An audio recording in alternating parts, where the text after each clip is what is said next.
Les recherches menées depuis 3 ans par la biologiste Marina Siminera permettent d'en savoir plus sur le papillon cendre, un papillon de nuit dont les minuscules fléchettes venimeuses et urticantes occasionnent périodiquement la papillonite, qui se traduit par des lésions dermatologiques.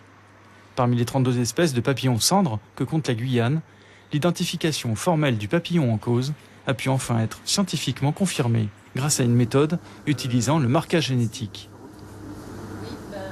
Moi, j'ai utilisé l'ADN des papillons pour être sûr qu'il s'agit bien d'une seule espèce et que ce n'est pas plusieurs espèces ou des espèces qu'on appelle cryptiques.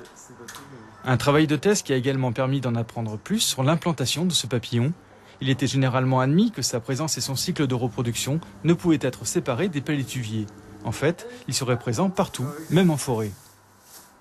On s'est rendu compte que le papillon, la papillonite, est surtout présent en forêt, en milieu forestier. Donc il est capturé dans des milieux très reculés, donc par exemple au Nourag, et que ces plantes hôtes peuvent être tout à fait forestières, que c'est pas forcément une espèce qui est inféodée aux palétuviers ou aux mangroves comme on le pensait auparavant.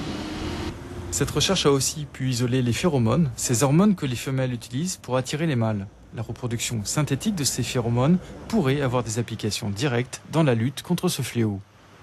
Un dispositif que l'entomologiste Jean-Philippe Champenois imagine facilement.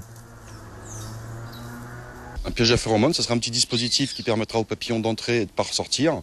Et surtout, la phéromone qui sera reproduite synthétiquement. Une fois qu'on aura isolé toutes les molécules qui font la composante de cette odeur, il n'y aura plus qu'un petit buvard à mettre au sein de ce piège. Et puis après, à poser les pièges, le dispositif et le prélever après et ne collectera que les mâles. Marina Siminera présentera ses découvertes au mois de septembre en Floride à l'occasion d'un congrès international d'entomologie à Orlando.